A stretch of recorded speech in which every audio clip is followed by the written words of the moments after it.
Amida Buddha promised in his third vow that we'll have the color of pure gold, while in his fourth vow he said we'll be of one appearance, without any difference in beauty.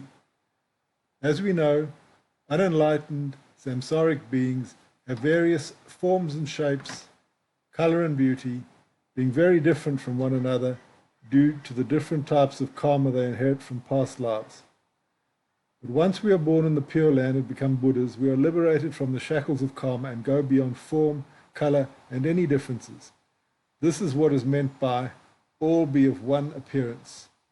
To be of the color of pure gold also means to have transcendent bodies of the qualities of enlightenment. Bodhisattva Nagarjuna said, quote, "In Amida's infinite and accommodating realm, there is no bad purpose or foolish wisdom. There is no illumination in evil causes, but only natural progress in the Buddha way.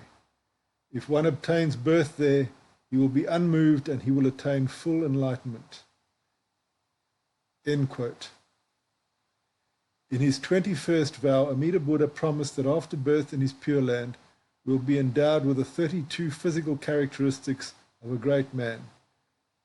Shakyamuni Buddha too said in the same larger sutra, quote, "Ananda, the sentient beings born there are all fully possessed of the 32 physical characteristics of a great man, as well as perfect wisdom, with which they penetrate deeply into the nature of all dharmas and reach their subtle essence.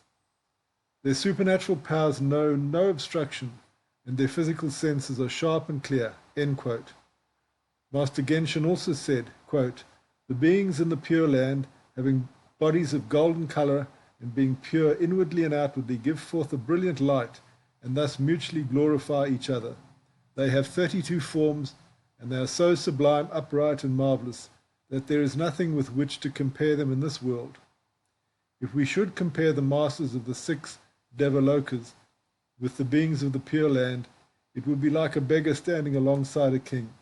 End quote. In his 15th vow, Amida Buddha promised that we will have unlimited lifespans, which means that our Sambhogakaya transcendent body in the Pure Land will have no end, and that we will forever manifest in various forms, Nirmanakayas, all over samsara to save beings, maintaining those manifestations as long as we wish. Actually, as enlightened ones, we'll go beyond birth and death, so we can be in the Pure Land and other worlds at the same time. In his 5th vow, Amida Buddha promised that after being born in the Pure Land, we'll remember all previous lives and know the events which occurred during the previous 100,000 kotis of nayutas of kalpas, while in the 6th vow, he promised we will possess the divine eye of seeing even 100,000 kotis of nayutas of Buddha lands. In the 8th vow, he assured us that we'll have the faculty of knowing the thoughts of others, and in the 9th vow, that we'll be able to go anywhere in one instant, even beyond 100,000 kotis of nayutas of Buddha lands, so that we can always be together with any being we want to help. Master Genshin said, quote, "As those born in the Pure Land have power to understand their own destinies, they talk to each other about their former lives, namely, as to what country they lived in, how their mind became enlightened by this and that scripture when they were seeking the way of the Buddha, how they kept this and that precept, and learned such and such teachings, and thus developed the good root, and how they gave such and such alms. In this way they talk with one another about the virtues which they enjoyed, or they tell in detail the story from beginning to end of how they came to be born into the Pure Land." End quote. The various beings of the Pure Land have all the 5 mysterious communications whose marvelous nature cannot be comprehended. They live a life of freedom according to their heart's desires. If, for example, they wish to look across the universe without taking a step, they can do so. If they wish to hear the voice of anyone in the universe, they can do so without moving from their seats. Not only this, but they can also hear the things of the infinite past as if they were happening today.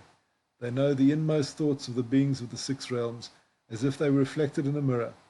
They can go and come freely, as if all the lands of the Buddha in all the 10 directions lay beneath their feet. They can do anything they please in the realm of infinite space and in the realm of endless time. For beings in our world, it is impossible to see without sunlight or lamplight, and without moving. It is impossible to approach an object. We cannot see through even one sheet of paper. We know nothing of the things in the past. We know merely the things of the present moment. We are still confined to the cage and obstructed in every direction. But as for the beings in the Pure Land, there is not one which does not have this power of mysteriously transcending space and time. Even though for a period of 100 great kalpas, they have not planted the seed, karma, of the special characteristic forms, and have not created the cause of the mysterious communications during the 4 meditations, they still have this power, as a natural consequence of having been born into the Pure Land. How happy, then, they must be." End quote. He also said, quote, "The things men seek after while living in this world are not really in accordance with their heart's desire. The true seek to be quiet, but the wind blows without ceasing.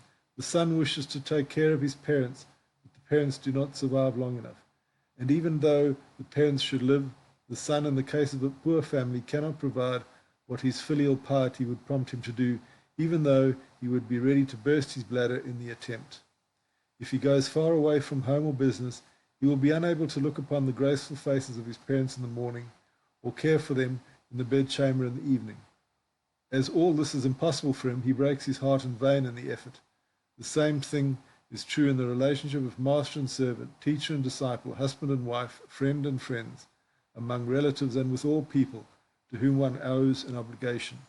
By worrying thus with a heart of foolish love, one only increases the work of karma. Every man knows where he is now and what kind of life he's living in the 6 realms and the 4 births. But who knows that the animal in the field or the bird on the mountain may not once have been our parents in their former existence? This thought is expressed in an old poem which reads, "There is a cuckoo in the hillside field, crying, 'Cuckoo, cuckoo,' who knows but that it is my father or my mother?" In a verse of the Shindekwagyo, we read, "Men in this world commit various sins for the sake of their children, and then they fall down into the realms of hell, hungry spirits or animals, to receive suffering for a long time. Not being saints nor having the mysterious power of communication, they cannot understand their former transmigrations. All beings fail to make retribution by kindness to others. All beings are caught on the wheel of birth and death. They pass around from stage to stage in the 6 realms, like the wheel of a wagon without beginning or end. At one time they are father or mother, at another time maybe husband or wife, and they show kindness to each other during the various lives in this world. But if they are born into the Pure Land, they are endowed with a superior wisdom, and their clear power of mysterious communication reaches unto those who were formerly their benefactors and to those who were their acquaintances through many lives and generations. They can attract them freely. Endowed with a heavenly eye, they can see where they live, and with their heavenly ear they can hear their voice. Their wisdom of destiny enables them to remember the favors of their former benefactors, and with their insight into others' hearts they understand their hearts. Their mysterious powers of communication enable them to go where they where they are, and by changing their form they can adapt themselves to their needs and in various ways teach them and lead them in the way of salvation." End quote.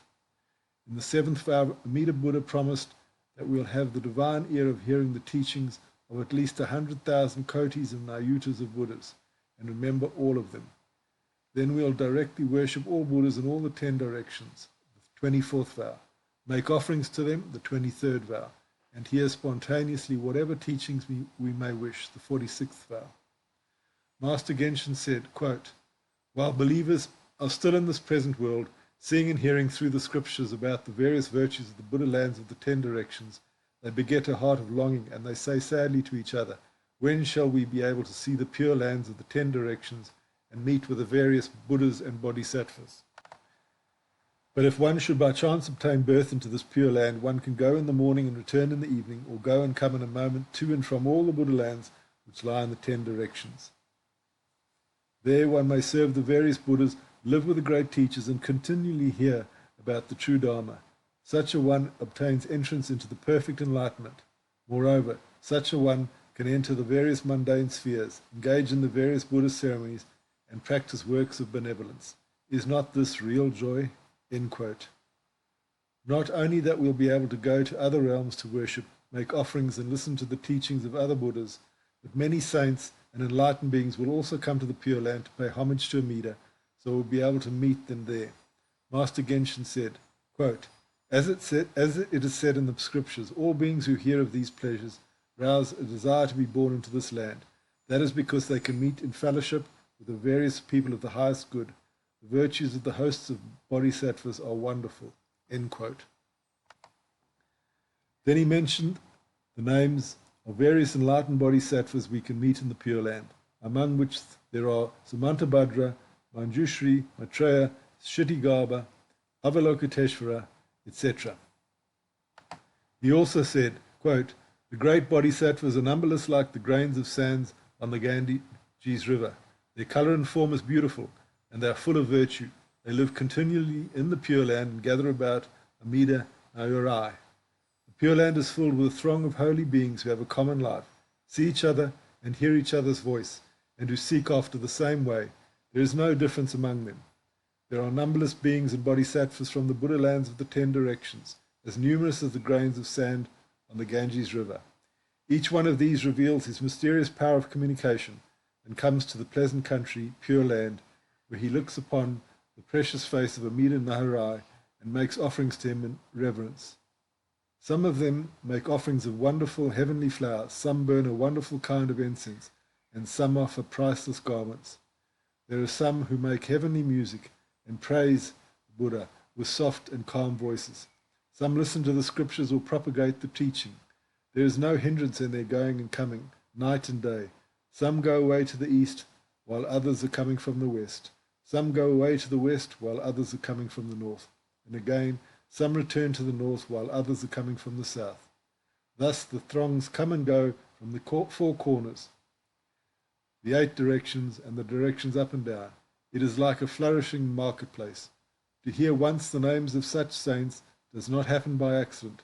How much more likely, then, must it be to meet with one through the 100,000, 10,000 kalpas, and the beings in the Pure Land gather together continually in one place and talk with each other, exchange stories, ask questions, act with prudence, respect, and are friendly towards one another, and become intimate with each other. Is this not real enjoyment? Nagarjuna said, the various children of Buddha coming from the 10 directions reveal clearly the mysterious power of communication. They behold the precious form of Amida and do him reverence continually. Therefore, I bow down before Amida Buddha and worship him. End quote. We will also never give rise to thoughts of self-attachment as promised by Amida Buddha in his 10th vow. To be free of self-attachment is to go beyond limited visions of I and others, to perceive all beings with equanimity and non-discrimination. This is the same as having understood emptiness of all phenomena. Shakyamuni Buddha said in the larger sutra about those born in the Pure Land, quote, whether going or coming, proceeding or remaining, their hearts are unattached, their acts are in accordance with their will and are unrestricted, and they have no thought of discrimination. In them there is no idea of self or others, no idea of compensation or dispute, with the heart of great compassion to benefit all living beings. And with tenderness and self-control, they bear no enmity or grudge against anyone. Free of mental hindrances, they are pure in mind and without indolence.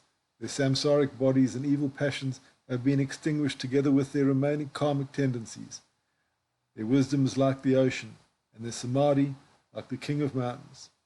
They are like the great earth because they have no discriminative thoughts, such as pure or impure, beautiful or ugly.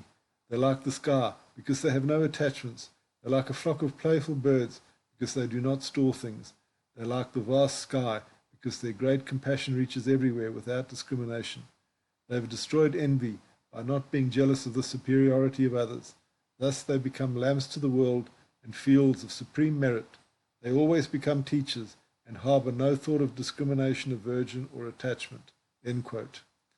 According to the 16th vow, no wrongdoing will be found in us after we attain a Buddhahood in the Pure Land, no ignorance and blind passions, but only perfect happiness, as also promised in the 39th vow. Thus, because of the absence of ignorance and blind passions, in the Pure Land there are no lower realms, first vow, and no so-called high realms, and once born there, we will never fall again in samsaric existence. Second vow. According to the 25th vow, 29th and 30th vow, we will have unsurpassed and all-knowing wisdom for instructing beings everywhere in accordance with their capacities. More than this, we'll be endowed with the body of the Vajra god Narayana. 26th vow. Vajra god Narayana is in fact Vajrapani, from Sanskrit Vajra, thunderbolt or diamond, and Pani, literally in the hand. One of the most enlightened bodhisattvas of Mahayana Buddhism. He is the protector of Buddha Dharma, and he represents the power of all Buddhas. Just as Samantabhadra Bodhisattva, mentioned in the 22nd vow, represents the endless saving activity of all Buddhas, Vajrapani represents the immense and all-surpassing power of the Buddhas. After birth in the Pure Land, will be exactly like these two enlightened bodhisattvas.